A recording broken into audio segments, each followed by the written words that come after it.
Bagaimana langkah Gus Muhaimin untuk menaikkan peringkat Indonesia di SGIE? Terima kasih. SGIE. Terus SGIE. Saya nggak paham. SGIE itu apa?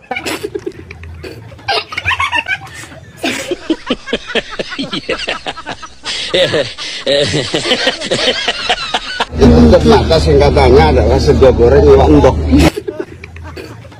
Sego goreng iwak endok. Kita ini mau berdebat sego goreng iwak endok, mau berdebat substansi bangun negara. Kacap.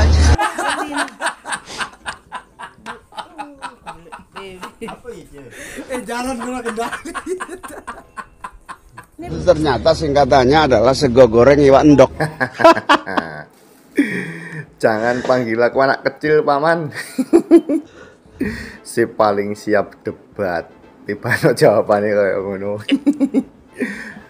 Jangan panggil aku anak kecil, Paman. Pantes kon iku dadi dagelan iku min. Goreng iwak endok. Ketua umum lagi. Senggol dong. Ternyata singkatannya adalah sego goreng iwak endok. Kegoreng iwak endok. Itu yang pas. Ya mohon maaf kalau pertanyaannya agak sulit ya Gus. Terima kasih. Di sini ya, saya netral. Saya nggak bisa pilih, tapi ada yang saya mau bilang. Kalau tulisan ini dibaca UN, itu artinya ujian United nasional. Nation. Kalau tulisan ini dibaca UN, itu artinya United Nation. Kalau tulisan ini dibaca MU, itu artinya Muhammadiyah. Kalau tulisan ini dibaca MU, itu artinya Manchester United. Jadi, kalau ada singkatan dalam bahasa lain, harus dibaca singkatan itu dalam bahasa lain. Kalau enggak, nanti orang bingung. Terus terang SGIE saya nggak paham. SGIE itu apa? Tenang. SGIE itu singkatannya sego goreng iwak endok. Sego goreng iwak endok. Terus terang SGIE saya nggak paham. SGIE itu apa? Tenang. Ngapunten Gus, izin setip. SGIE niku adalah singkatan dari sego goreng iwak endok, Gus. Yang kemarin disampaikan oleh Gus Imin dalam debat. Yang kita ingin lakukan. Anis. Izin state ya kakak-kakak, abang-abang yang ada di paslon 01 yang megang akun ini. Jadi kita tahu Cak Imin bilang kemarin tuh dengan jelas membangun ya, membangun. Terus Pak Anies datang ke salah satu bicara Desa Anies di salah satu kampus di Jogja, Jateng dan beberapa tempat, dia bilang ini jadi bukan membangun. Jadi kita tahu antara dikoreksi sama Pak Anies ya. Dan wakil capresnya ini nggak sinkron, satu komando atau satu visi. Ini aku ambil potongan aja ya. Dan Cak Imin bilang itu harus dibangun 40 kota selevel Jakarta. Tuh, kota baru yang selevel dengan Jakarta. Pak Anies, coba dilihat aja video Cak Imin sebelumnya. Dengan debat itu, Bapak teliti omongan kata per kata dari Cak Imin wakil presiden yang Bapak pilih. Kota baru yang selevel dengan Jakarta. Jadi kalian bisa lihat aja video fullnya Pak Anies ngomong ini ya di depan mahasiswa. Terus mahasiswa tepuk tangan lagi. Jelas-jelas omongan Pak Anies ini mengkoreksi omongan Cak Imin kemarin. Gimana Pak Anies? Salah pilih wakil jadi capek ya, klarifikasi, meluruskan, dan biar bagus itu ya, kosakatanya biar nggak dianggap 01 tuh diselepet-selep. Sebenarnya saya bukan pendukung calon tertentu ya, tetapi dengarkan pembelaannya seperti ini agak risih juga gitu. Pembelaan ini menurut saya pembelaan yang terlalu dipaksakan, seakan-akan Cak Imin itu tidak tahu karena penyebutan atau dialek istilahnya, yang mana istilah itu adalah istilah bahasa Inggris yang disingkat lalu kemudian disebutkan dalam bahasa Indonesia. Itu yang membuat Cak Imin nggak tahu kan, kira-kira gitu ya. Nah, padahal teman-teman, kalau kita mendengarkan sesi ini secara full ya, setelah Mas Gibran itu menjelaskan apa yang dia maksud dengan SGY itu, Cak Imin juga bukannya kelihatan seperti mengetahui gitu.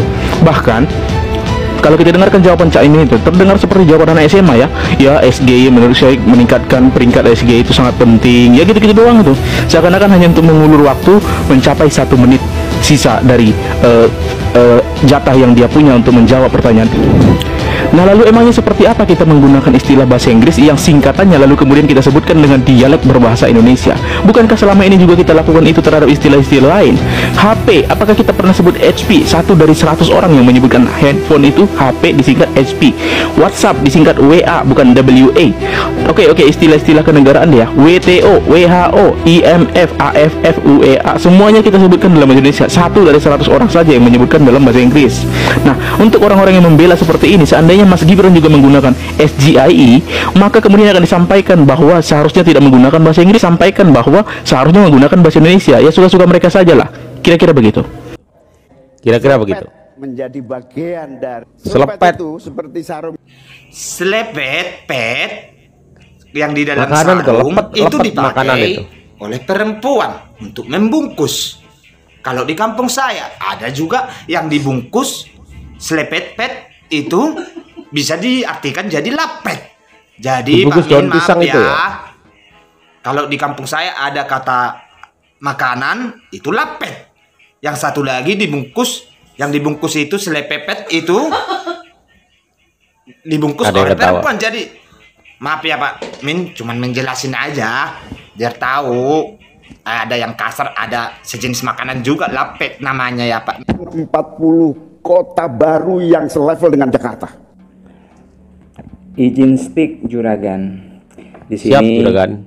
Calon wakil presiden pasangan Anies Baswedan yaitu Caimin mengutarakan salah satu janji apabila dia terpilih menjadi pendamping Anies, yaitu menjadi wakil presiden Republik Indonesia di 2024 yang akan datang, akan membangun 40 kota yang selevel dengan Jakarta.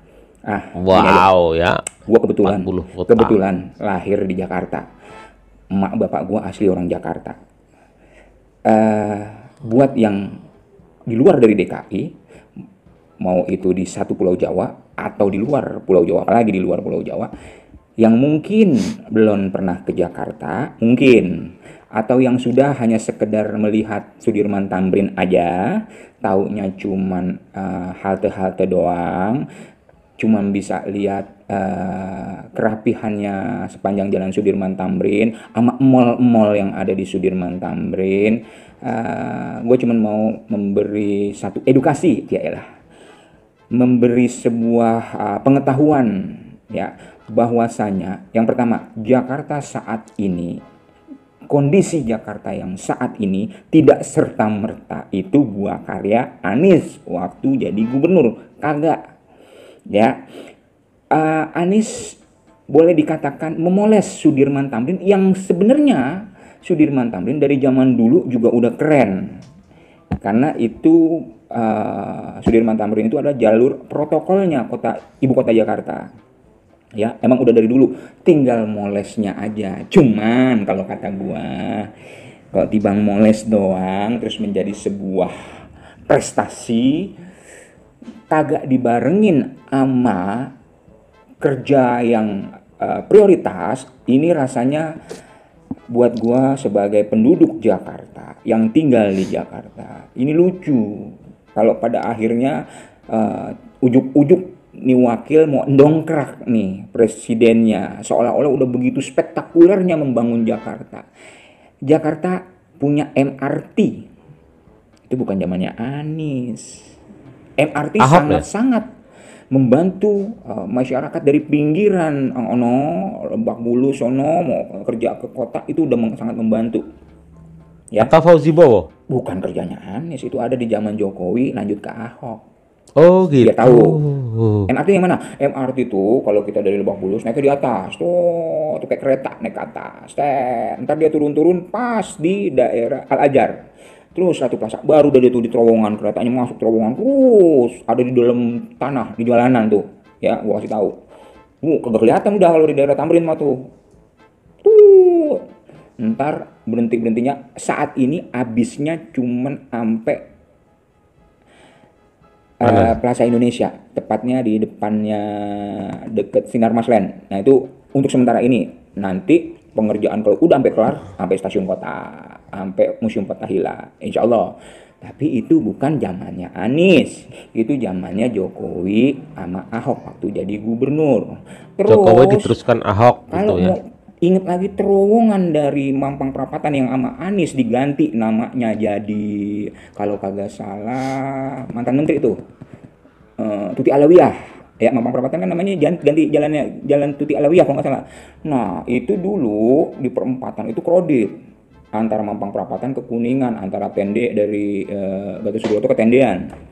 Ama zamannya 2016 sampai 2018 itu siapa lagi tuh? Masih tetap Jokowi Ahok ya? Iya, dibuat terowongan underpass untuk mengurai kemacetannya. Ingat, infrastruktur yang ada di Jakarta semuanya itu digagas dan dieksekusi bukan di zaman Anies.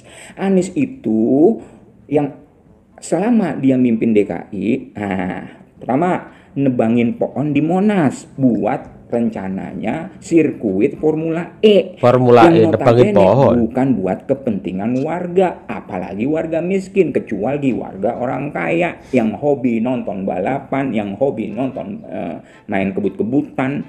Itu manfaat kagak buat warga miskin? Prioritas kagak pertanyaannya? Tuh pertama. Yang kedua, lajur sepeda. Mubazir mah kagak, cuma kagak ada yang make sampai gini hari. Tonggak orennya aja itu sampai bahkan udah ada yang dicopotin nih di wilayah Tentara Pelajar. Sekarang kalau boleh ngehin sepanjang jalan Tentara Pelajar itu, kalau Tentara Pelajar itu kalau kagak tahu, Manggala Wanabakti sampai Simpruk sono. Udah dicabutin tuh tonggak-tonggak oren. Itu duit kita warga DKI.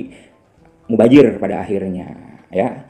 Yang ketiga, nah ini ya, Jakarta International Stadium. 5 tahun jabat buat bangun stadion kagak kelar. 5 tahun jabat gubernur kagak kelar bangun satu stadion, dilanjutin sama PLT Heru. Lah, lu kalau menang jadi presiden, jadi wakil presiden, Anies jadi presidennya, sama periodenya juga 5 tahun. Lu mau bangun 40 kota yang selevel sama DKI, mikir. Jangan ketinggian, aku jatuh Nah, buat para pemilih, yuk yang realistis aja kita mikir, yang enteng-enteng aja dah yang mikirnya dah.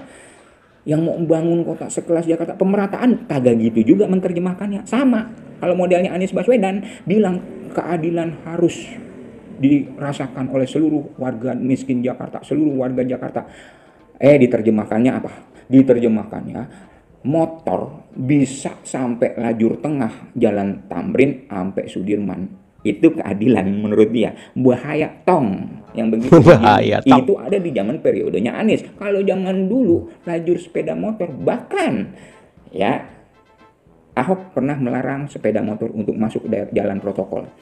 Ada solusi? Ada. Seluruh gedung sepanjang Sudirman Tamrin harus membuka akses pintu belakang. Dan itu semua bisa. Yuk, yang mau debat, mau ngomong, komen. Gedung mana di Tamrin yang kagak bisa lewat belakang? Gua kasih tahu loh. Itu ada solusi, bukan cuma melarang, tapi ada solusinya, ada yang dipersiapkan. Sebelum dia memberikan sebuah larangan, dipersiapkan dulu nih penyangga-penyangganya. Jadi begitu sudah fix, semua udah beres, nggak ada itu terhalang. Bohong, orang bego kalau kagak ngerti jalanan. Mau jalanan mana? Komen, gua kasih tahu ntar jalannya, ya. Itu jadinya tahu. Pilih dia orang Jakarta, pemimpin yang kagak cuman bisanya janji-janji manis doang, ya. 40 kota selevel Jakarta, satu stadion kagak kelar sampai dia lengser, sampai dia habis masa jabatannya. Itu cuma satu stadion, sampai gini hari masih dikerjain, masih dilakuin penyempurnaan. Artinya apa? 5 tahun aja buat satu stadion aja kagak sanggup, gimana 40 kota selevel Jakarta, ya. Aku dari kemarin tuh kawan-kawan keliling gitu loh, dari ganti Solo, Ganjar yuk. Terus ke Boyolali, perkembangan Ganjar gimana? Ini ke daerah lereng Gunung Merapi gitu loh. Kita tanya gitu loh ke beberapa orang yang kita ketemu, random lah, sampelnya kita ambil beberapa. Kita tanya, Mas, pilih siapa gitu?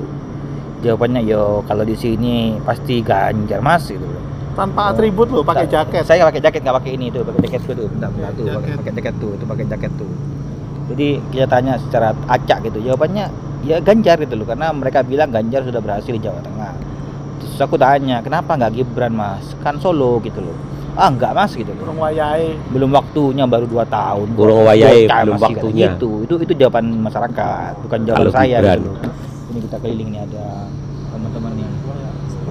Tuh teman-teman semua tuh. Kita jadi ya heran aja gitu, kita kaget loh. Ternyata banyak masyarakat di sekitar sini, Solo dan sekitarnya itu yang nggak suka sama Gibran gitu loh. Lalu survei-survei itu sampelnya ngambil di mana ya? Padahal Iya, kita nggak coba ambil sampel daerah kota, daerah pedesaan ya.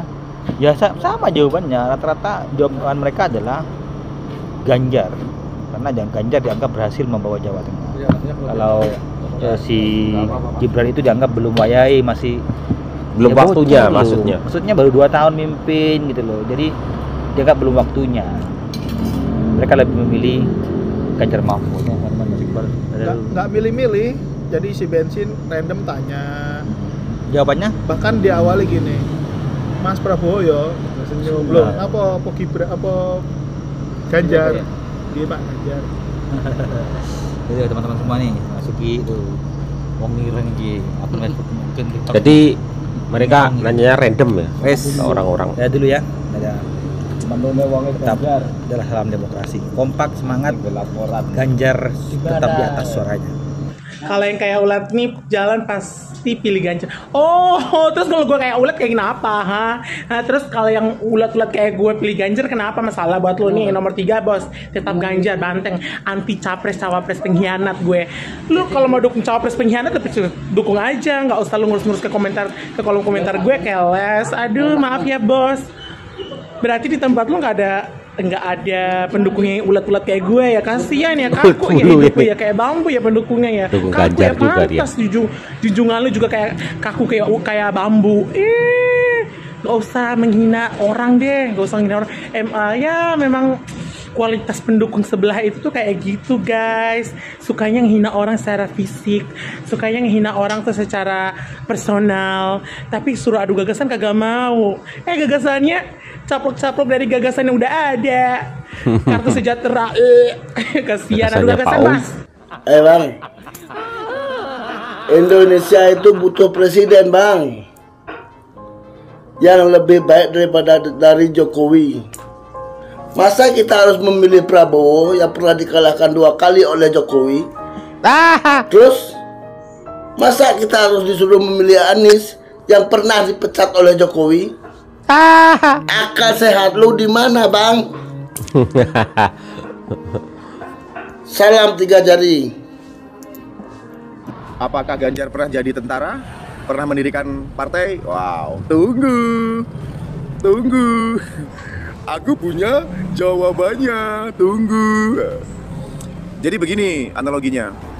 Di Republik ini pernah juga dipimpin oleh ketua partai sekaligus dari tentara, yaitu di era Bapak SBY sejak 2004 sampai 2014. Apakah pembangunan signifikan? 10 tahun. Enggak. Pembangunan hanya di Jawa. Itulah kenapa dulu disebutnya Jawa sentris. Paham? Berbeda ketika sudah tidak dipimpin lagi oleh orang tersebut di era Bapak SBY maksud saya. Lalu pembangunan pada akhirnya merata ke seluruh Indonesia. Itulah kenapa sekarang disebut Indonesia sentris. Masih mau membanggakan dari orang yang mendirikan partai atau yang dari tentara? Pak SBY tentara ya, jadi presiden terus di sidang punya PBB partai juga. joget-joget, apa nggak bikin malu Indonesiaku? Ini pendukungnya kok jadi bangga begini.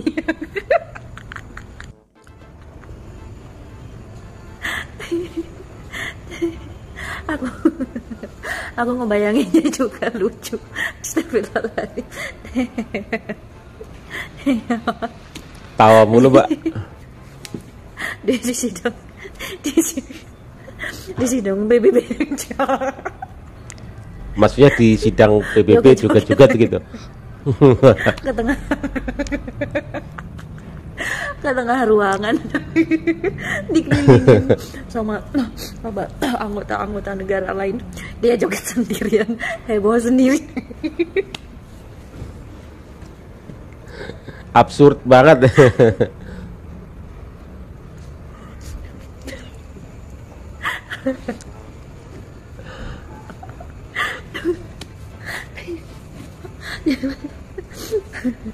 Bener pendukungnya malah bangga. Aneh banget Adri.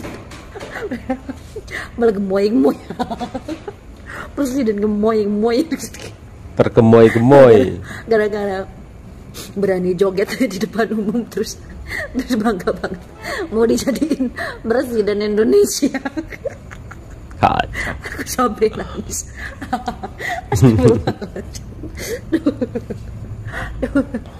Aku bayangin, aduh astagfirullahaladzim, amit kalau misalnya jadi presiden beneran ini apa ngedatengin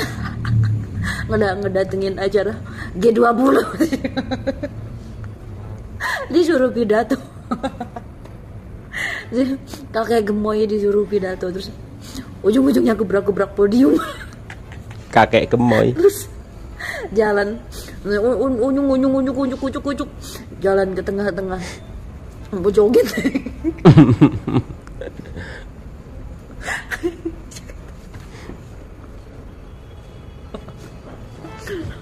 Ketawa mulu.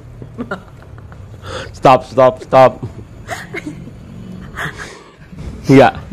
Kakek gemoy pas di G20 habis pidato kan mereka pada podium terus kacau. Dia jalan kaki ke tengah-tengah terus dia joget.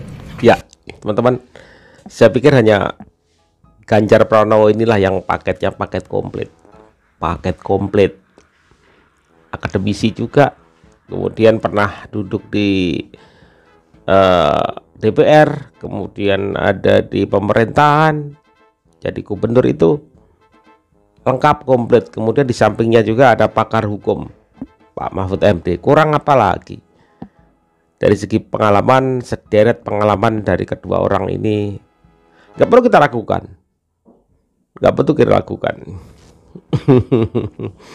Cuma sayangnya teman-teman, ini debatnya kita itu harus visi dan misi. Juga netizen itu harus lebih cerdas lagi. Kenapa? Bukan hanya bahasanya soal SGIE, ya akhirnya diplesetkan menjadi sego goreng iwak. Ya, diplesetkan oleh orang-orang sego goreng iwak ndok. Jadi teman-teman, kita adu visi dan misi gitu. Jadi bukan bahasnya hal-hal receh seperti itu, tapi ya lucu juga. Harusnya bahasan itu nggak perlu, tapi cukuplah buat rame-rame, buat lucu-lucuan. Tetapi bukan hal utama yang harus kita perdebatkan semuanya, teman-teman. Sekali lagi, bahwa capres dan cawapres yang matang hari ini, paket komplit adalah Ganjar Mahfud MD. Kalau kalian melihat dari segi sentimen, emosional, kalian harus lebih inilah, ya, lebih calm down, lebih turunkan ego kalian. Kemudian kalian searching, cari informasi, bukan karena kalian pengen presiden yang katanya intelektual, akademis, gemoy segala macam. Ya, jadi sekali lagi, dari sederet cawapres dan capres ini, paket lengkap adalah Ganjar Mahfud MD. Itu nggak bisa dibantah. Saya tahu kenapa kalian nggak mengakui itu, atau mungkin kalian menjadi nggak suka dengan Ganjar, tapi karena mungkin kalian sentimen terhadap PDI maupun Megawati. Tetapi kalian juga nggak memungkiri bahwa Pak Ganjar itu adalah sosok luar biasa sebenarnya. Ya, tetapi kalian memungkiri itu semua hanya karena di belakang Pak Ganjar adalah PDI dan Megawati. Ayolah teman-teman, kita milih presiden itu sosoknya juga, rekam jejaknya seperti apa, bukan karena kalian sentimen, emosional gitu. Coba kalian lihat rekam jejak Prabowo Subianto ke belakang. Coba kalian lihat rekam jejak Anies Baswedan ke belakang. Ya, Ganjar Pranowo ke belakang seperti apa? Kalian akan menemukan itu semua. Ya. Terus pro kontranya seperti apa? Kalau saya pilih A, kita lihat rekam jejaknya ke belakang seperti apa. Kalau kita pilih B, kita lihat juga. Jadi bukan berdasarkan emosional dan sentimen semata. Oke, salam cerdas, salam waras. Assalamualaikum warahmatullahi wabarakatuh.